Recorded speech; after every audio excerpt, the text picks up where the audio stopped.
بسم اللہ الرحمن الرحیم اولم يتفکروا ما بصاحبهم من جنہ ان هو الا نذیر مبین.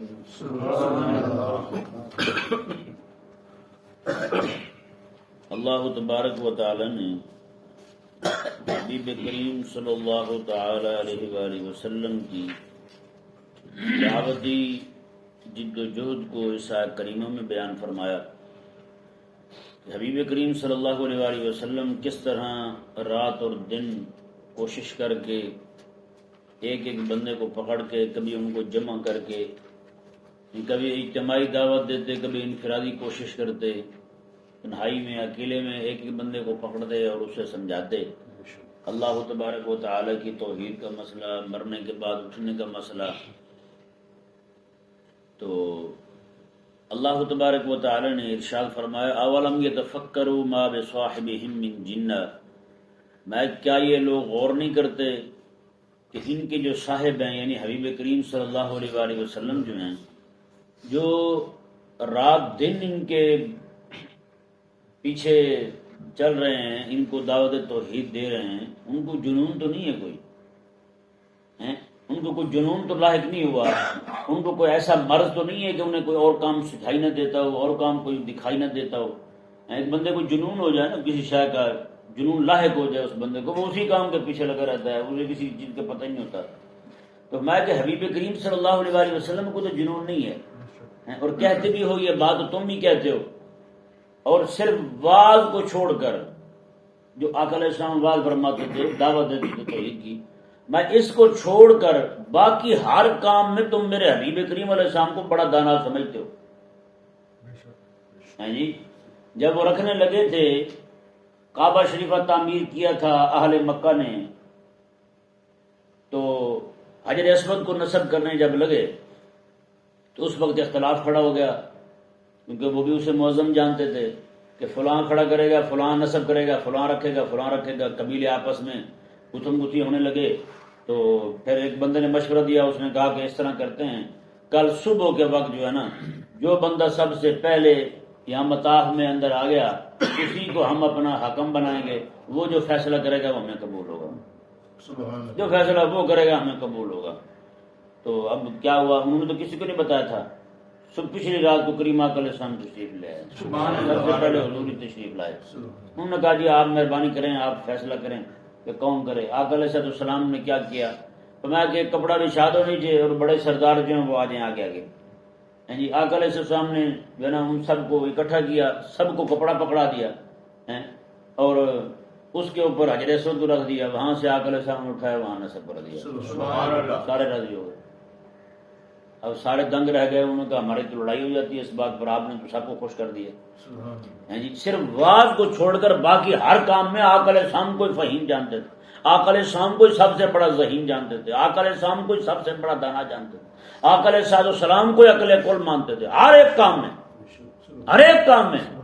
واز کی وجہ سے آ کے ان کا مزاج خراب ہوتا کہ یہ بات نہ کریں، توحید والی بات نہ کریں، اور مرنے کے بعد اٹھنے والی بات نہ کریں، اپنے نبی ہونے کی بات نہ کریں، یہ چھوڑ دیں. تو ان جیسا بندہ ہی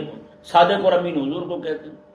اپنی امانتیں آقا علیہ السلام کے پاس رکھ جاتے ہیں. اگر آقا علیہ السلام کو جنون لاحق ہے تو کیا جنون جس بندے کو لاحق ہو اس کے پاس بھی امانتیں رکھی جاتی ہیں؟ بتائیں. وہ تو لوگوں کی امانتیں آپس میں گٹ مٹ کر دے گا، مکس کر دے گا، ملا دے گا، یا خود ہی استعمال کر لے گا. وہ یہ جانتے ہیں کہ صادق اور امین بھی آپ ہیں، وہ یہ بھی جانتے ہیں کہ عقل کل بھی آپ ہیں، وہ یہ بھی جانتے ہیں کہ پورے علاقے میں سب سے بڑے ذہین بھی آپ ہیں، وہ یہ بھی جانتے ہیں کہ سب سے بڑے فتین بھی آپ ہیں، آپ سے بڑا دانا بھی کوئی نہیں ہے. اور پھر مسئلہ کیا تھا، کس وجہ سے آقا علیہ السلام کو یہ کہتے تھے؟ اس کی وجہ یہ تھی کہ رات دن آقا علیہ السلام ان کو جو دعوت دیتے تھے نا، ایک ہی فکر، ایک ہی غم آقا علیہ السلام کو، ایک ہی حزن ہے، ایک ہی ملال ہے آقا علیہ السلام کو، کہیں کسی نہ کسی طریقے سے میرے مولا کا کلمہ پڑھ لیں، میرے رب تبارک و تعالیٰ کے محب بن جائیں، رب تبارک و تعالیٰ کے عاشق بن جائیں، رب تبارک و تعالیٰ کی توحید کے قائل بن جائیں. صرف یہی فکر، صرف اسی بات کو دیکھتے ہوئے انہوں نے نعوذ باللہ یہ کہہ دیا انہیں تو جنون لاحق ہے. اللہ تبارک و تعالیٰ نے کیا ارشاد فرمایا، اولم یتفکروا، کیا یہ غور نہیں کرتے ہیں، یہ سمجھتے نہیں ہیں، اپنی عقل کو دوڑاتے نہیں ہیں یہ غور کریں نا، ما بصاحبہم من جنہ، ان کے جو صاحب ہیں یعنی حبیب کریم صلی اللہ علیہ وسلم جو ہیں انہیں کوئی جنون نہیں ہے، ہاں ان کا تعارف کیا ہے، ان کی عظمت اور شان کیا ہے، ان ہوا الا نذیر مبین، وہ تو کھلے ڈر سنانے والے، وہ تو کھلے ڈر سنانے والے ہیں۔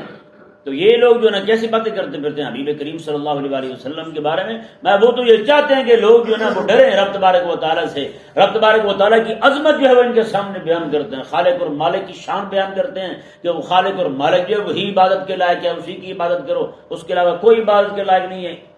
محبوب کریم علیہ السلام تو یہی بات ہے۔ آگے رب تبارک و تعالیٰ نے ارشاد فرمایا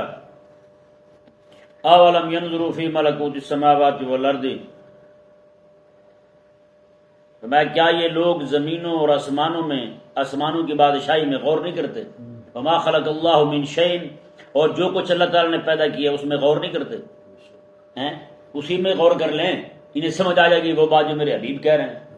میرے حبیب کریم صلی اللہ علیہ وسلم جو فرما رہے ہیں جی، اللہ تبارک و تعالیٰ کی عظمت اور شان کو بیان فرما رہے ہیں، ان کے سامنے واضح کر رہے ہیں جی کہ خالق اور مالک جیسا کوئی بھی نہیں ہے، وہی عبادت کے لائق ہے، وہی مستحق کی عبادت ہے، وہی الوہیت کا حقدار وہی ہے، الوہیت کا مالک وہی ہے۔ تو میں کہ پھر ان کا اس طرح کر کے باتیں کرنا،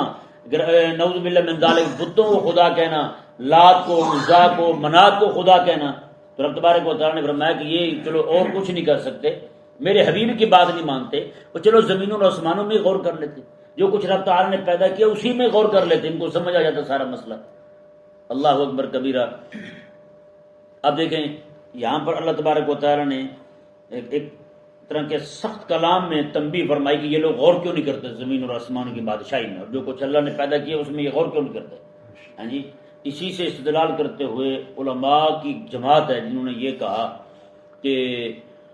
ان ساری چیزوں میں جتنی بھی چیزیں اللہ تعالیٰ کی تخلیقات ہیں ان سب میں غور کرنا بندے پر واجب ہے۔ ان سب میں غور کرنا کیا ہے؟ واجب ہے، کیونکہ جتنا جتنا ان چیزوں کے اندر غور کرتا جائے گا اتنا اتنا رب تبارک و تعالیٰ کی توحید پر اس کا ایمان پختہ تر ہوتا جائے گا، اتنا ایمان اس کا پختہ ہوتا جائے گا۔ رب تبارک و تعالیٰ نے ارشاد فرمایا جی دیکھیں وَأَنْ عَسَىٰ أَن يَكُونَ قَدِ اقْتَرَبَ أَجَلُهُمْ، میں کہ قریب ہے کہ ان کی موت بھی قریب آ چکی ہو، شاید کہ ان کی موت بھی قریب آ چکی ہو، جی ان کو اتنی بھی فکر نہیں ہے کہ مرنا بھی ہے انہوں نے، جس خالق اور مالک نے انہیں پیدا کیا آخر دنیا سے لے بھی جانا ہے اس نے، تو میں کہ پھر اس طرح کر کے ان کا رب تبارک و تعالیٰ کی توحید سے انکار کرنا یہ سمجھ نہیں آتا ان کو، کیوں انکار کر رہے ہیں؟ اللہ اکبر کبیرہ۔ اللہ تبارک و تعالیٰ نے فرمایا فَبِأَيِّ حَدِيثٍ بَعْدَهُ يُؤْمِنُونَ، فرمایا کہ پھر اس کے بعد بعدہ یعنی بعد القرآن، میں کہ قرآن کے بعد پھر کس چیز پر ایمان لائیں گے؟ کون سی ایسی بات ہوگی جس بات پر یہ ایمان لائیں گے؟ قرآن نے جب کھول کے بیان کر دیا، قرآن کے سامنے یہ خاموش ہو گئے، گنگے ہو گئے، قرآن کی فساد، قرآن کی بلاغت جی اس میں معانی بیان بدی کی جو ہے نا وہ عظمت اور شان کا بلند پایا اظہار جو ہو رہا ہے قرآن کریم میں، یہ مان چکے ہیں کہ ایسا کلام کوئی انسان نہیں کر سکتا، یہ مان چکے ہیں کہ ایسا کلام کسی بندے کا نہیں ہو سکتا، یہ مان چکے ہیں کہ یہ کلام کسی مخلوق کا نہیں ہو سکتا، یہ تسلیم کر چکے ہیں کہ یہ کلام جو ہے نا یہ اس ہستی کا ہے جو بے مثل اور بے مثال ہے، ہاں جی خالق اور مالک کا کلام ہے۔ رب تبارک و تعالیٰ نے فرمایا جب یہ کلام مان چکے ہیں میرا کلام ہے تو پھر اس کلام کے بعد قرآن کے بعد کون سی ایسی شے ان کے پاس آئے گی جس پر یہ ایمان لائیں گے؟ کون سی شے ان کو دکھائی دے جس کو یہ مانیں گے؟ اللہ اکبر کبیرہ۔ اللہ تبارک و تعالیٰ نے آگے تسلی دی حبیب کریم صلی اللہ علیہ وسلم کو، من یضلل اللہ فلا ہادی لہ، میں جسے اللہ تعالیٰ گمراہ کر دے فلا ہادی لہ، اسے کوئی ہدایت دینے والا نہیں، جسے اللہ گمراہ کر دے اسے کوئی ہدایت دینے والا نہیں ہے۔ وَيَذَرُهُمْ فِي طُغْيَانِهِمْ يَعْمَهُونَ، اللہ تبارک و تعالیٰ انہیں چھوڑ دیتا ہے ان کی سرکشی میں کہ یہ بھٹکتے رہیں۔ ہاں جی عمہن کا معنی ہے دل کا اندھا ہونا، کیا ہونا؟ دل کا اندھا ہونا، میں یہ دل کے آنکھوں کا اندھا ہونا، بے بصیرت ہو جانا، بے بصارت ہو جانا۔ رب تبارک و تعالیٰ نے فرمایا کہ یہ یوں ہی بھٹکتے رہیں، ان کے حصے میں ہدایت ہی نہیں ہے۔ یہ میں پیچھے بیان کر چکا ہوں آپ کے سامنے کہ اللہ تعالیٰ کے گمراہ کرنے کا مطلب کیا ہے اس کا۔ اللہ تعالیٰ گمراہ کرتا ہے، اللہ تبارک و تعالیٰ نے صرف اسباب پیدا کیے، ہاں جی اللہ تبارک و تعالیٰ نے اسباب پیدا کیے گمراہی کے بھی اور ہدایت کے بھی، وضع کر دیے اصول ہدایت کے کہ یہ اصول ہیں، اپناؤ گے تو ہدایت پر چلو گے، ان کو ترک کر دو گے تو گمراہ ہو جاؤ گے۔ جی اللہ تبارک و تعالیٰ نے چونکہ تخلیق فرمایا ہے، یہ سارا کچھ اللہ تعالیٰ کی تخلیق ہے، تو اس لیے یہ نسبت ہوتی ہے کہ اللہ تعالیٰ گمراہ کرتا ہے، اللہ تعالیٰ گمراہ کرتا ہے، مطلب یہ کہ اللہ تبارک و تعالیٰ نے آسان کر دیا ہے ہدایت پر چلنے والے کے لیے ہدایت کا راستہ، گمراہی پر چلنے والے کے لیے گمراہی کا راستہ۔ اللہ تبارک و تعالیٰ نے ارشاد فرمایا، جی دیکھیں وہ آتے تھے آ کر اس السلام سے پوچھتے تھے یسألونک عن الساعۃ ایان مرساہا، وہ کہتے ہیں وہ قیامت کب ہے، بتائیں تو صحیح ہمیں قیامت کب آ رہی ہے۔ اب دیکھیں عجیب احمق ہے وہ بھی، قیامت کا سوال کر کے نا جب آقا علیہ السلام یہ فرماتے قل انما علمها عند ربی، کہ اس قیامت کا علم میرے رب کے پاس ہے، اسی کو پتہ ہے کہ کب آئے گی قیامت، تو وہ کہتے لو جی پھر ہے ہی نہیں قیامت آ ہی نہیں ہے جی۔ قیامت کے علم خفیہ رکھنا اس کا مقصد کیا ہے، میں صرف مثال سے آپ کو سمجھاتا ہوں، عرض کرتا ہوں، کوشش کرتا ہوں کہ جلدی سمجھ آ جائے۔ جیسے کوئی بندہ انکار کر سکتا ہے کہ اس نے مرنا نہیں ہے، تو بندہ یہ کہہ سکتا ہے کہ میں نے نہیں مرنا، اور ایک مانتا ہے، یہ واحد دنیا کا مسئلہ ہے جس کا کوئی بھی انکار نہیں کرتا۔ ہاں جی، وہ ایک الگ بات ہے کہ ہندو کہتے ہیں کہ 6 بار اور بھی بندہ آ جاتا ہے واپس، کبھی کتے کی شکل میں کبھی خنزیر کی شکل میں، جسے وہ آوا گون کہتے ہیں یا جو بھی کہیں۔ ایک عالم تھے ہمارے، تو ان کے پنڈت کے ساتھ مناظرہ ہو گیا جب متحدہ ہندوستان تھا، اس وقت مناظرہ ہو گیا، تو ان کا پنڈت کہنے لگا جی یہ جو ہے نا ہم مرنے کے بعد دوبارہ پھر یعنی کسی نہ کسی شکل میں، جیسے اعمال کی ہوں، نیک اعمال کی ہوں تو کسی اچھے بزرگ کی شکل میں آ جاتے ہیں، اگر برے اعمال کی ہوں تو کتے خنزیر اور گدھے کی شکل میں آ جاتے ہیں دنیا میں، یا کسی بھی جانور کی شکل میں دوبارہ آ جاتے ہیں دنیا میں، روح جو ہے وہ عود کر آتی ہے۔ تو انہوں نے جب مناظرہ ہو گیا، تو جب مناظرہ جیت گئے وہ عالم مسلمان جو تھے اس پنڈت سے، تو بعد میں بیٹھے بیٹھے مذاق میں کہنے لگے جی آپ گناہ گار ہیں یا نیک ہیں، تو وہ کہنے لگا جی ظاہری بات ہے میں تو پاپی ہوں، گناہ گار ہوں۔ انہوں نے کہا پھر مجھے بتا دیں اگلے جنم میں آپ کتے کی شکل میں آ رہے ہیں یا خنزیر کی شکل میں آ رہے ہیں، تاکہ میں پہچان لوں آپ کو کیا وہی ہے، ٹھیک ہے نا۔ اللہ جواب تو پہلے ہو چکا تھا، ذلیل تو پہلے ہو چکا تھا، اب مزید ہوا، اب خفت مٹانے کے لیے گھڑی اتار کے دی، کہنے لگا حضرت آپ جیسا جہین بندہ میں نے نہیں دیکھا دنیا، آپ بہت جہین ہیں۔ وہ حضرت کہتے ہیں نا جی، ہاں جی حضرت، جی حضرت کہہ رہے ہیں ہمارے، حضرت حضور ہمارے کہہ رہے ہیں جی، بالکل یہ بہرحال تو یہ ان کا نظریہ ہے۔ بہرحال اس بات پہ سارے متفق ہیں، کسی کو انکار نہیں ہے کہ مرنا ہے۔ اب بتائیں تو بندہ چلا جائے ڈاکٹر کے پاس، تو طبیعت اس کی خراب ہو، تو وہ ڈاکٹر کہیں گے یہ مرنے والا یہ تو نہیں بچنے والا، وہ کہے جی بتاؤ میں مروں گا کب، وہ کہیے تو مجھے بھی پتہ نہیں ہے، وہ کہے عجیب جاہل ہے کمینہ، جھوٹ بول رہا ہے کہ میں جب اسے پتہ ہی نہیں ہے کہ میں نے کب مرنا ہے تو پھر میں نے کب مرنا ہے، میں نے تو مرنا ہی نہیں، اپنی موت کا انکار کر سکتے کوئی بندہ؟ تو بھائی جب آقا علیہ السلام نے یہ فرمایا انہیں کہ انما علمها عند ربی، اس کا علم میرے رب کے پاس ہے، تو پھر ان کا انکار کرنا کیسے بنتا ہے؟ وہ انکار کیسے کر سکتے ہیں اس بات کا؟ بھی اگر اس کا علم جو ہے وہ ظاہر نہیں کیا گیا تم پر تو اس کا انکار ہی کر دو، یہ تو غلط طریقہ ہے۔ اب دیکھیں جی علم پوشیدہ کیوں رکھا گیا؟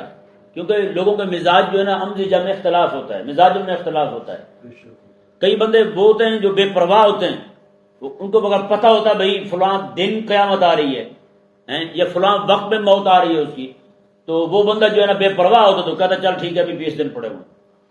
ہیں، چلو جی ابھی 5 دن پڑے ہوئے ہیں، ابھی یہ اتنا وقت پڑا ہوا ہے، اس طرح کرتا وہ بے پرواہ ہوتا۔ تو اگر واقعی پرواہ کرنے والا ہوتا تو اس سے پہلے جناب وہ لمبا ہو جاتا، وہ وقت آنے سے پہلے مرنے والا ہو جاتا، کسی کام کا نہیں رہتا۔ اس لیے اللہ تبارک و تعالی نے اس کا وقت خفیہ رکھا تاکہ ہر بندہ جو ہے وہ اپنی استطاعت کے مطابق اس کی تیاری کرتا، اس کی تیاری میں مصروف ہو جائے بس۔ اللہ تبارک و تعالی نے ارشاد فرمایا جی دیکھیں قل انما علمها عند ربی، ما کہ اس کا علم جو ہے میرے رب کے پاس ہے، لا یجلیها لوقتها الا هو، اللہ تبارک و تعالی اس وقت کو ظاہر نہیں کرے گا مگر اسی وقت جب وہ آئے گی، جب وہ آئے گی اسی وقت ظاہر کرے گا۔ یہاں تک میرے آقا علیہ السلام نے ارشاد فرمایا ایک بندہ دکان پہ کپڑے لینے جائے گا، دکان والا کپڑا اس کے سامنے پھیلا کے رکھ دے گا، یہ کپڑے کو دیکھ رہا ہوگا، میں خرید نہیں پائے گا قیامت آ جائے۔ میں ایک بندہ اونٹنی کا دودھ نکال چکا ہوگا، پی نہیں پائے گا قیامت آ جائے۔ میں کہ کوئی جو ہے نا شخص عورت یا مرد جو بھی، میں کہ وہ گھر میں دیوار کی لپائی کر رہا ہوگا، وہیں پہ فوت ہو، قیامت آ جائے گی، لپائی نہیں کر پائے، حساب لگائیں۔ یعنی کہ ایسا علم جو ہے نا اس کا خفیہ رکھا گیا، ایسے ہی عام جیسے دنوں میں اٹھتے ہیں لوگ اٹھیں گے، ایک دم سے سور پھونکا جائے گا، کسی کو پتہ ہی نہیں چلے گا، کان و کان کسی کو خبر نہیں ہوگی کہ کب آ رہی کیا، ٹھیک ہے نا جی۔ اللہ تبارک و تعالی نے ارشاد فرمایا ثقلت فی السماوات والارض، فرمایا کہ زمینوں اور آسمانوں پر اس کا آنا بہت بھاری ہے۔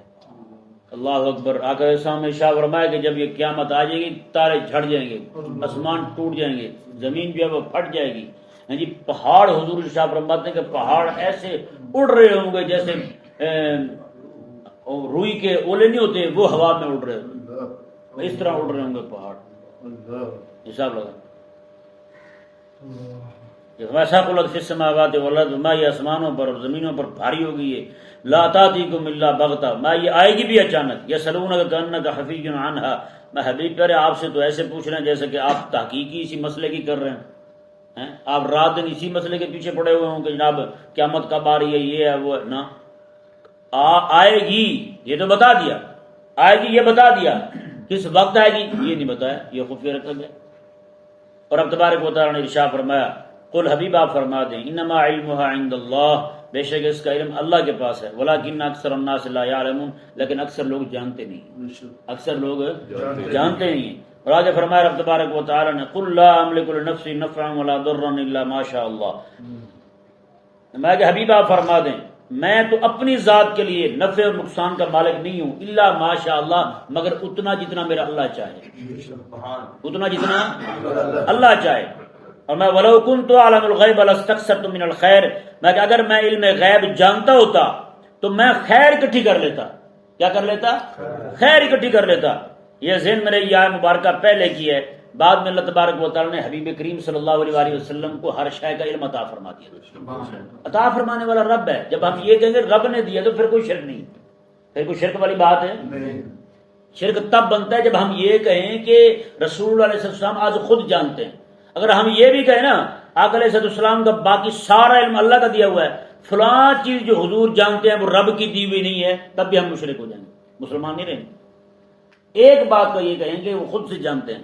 کسی بھی نبی کے متعلق، کسی بھی نبی ولی کے متعلق اگر ہم یہ کہہ دیں، کسی بھی انسان کے متعلق ہم یہ کہہ دیں نہیں رب کی عطا نہیں ہے، یہ خود ہی سارے کو،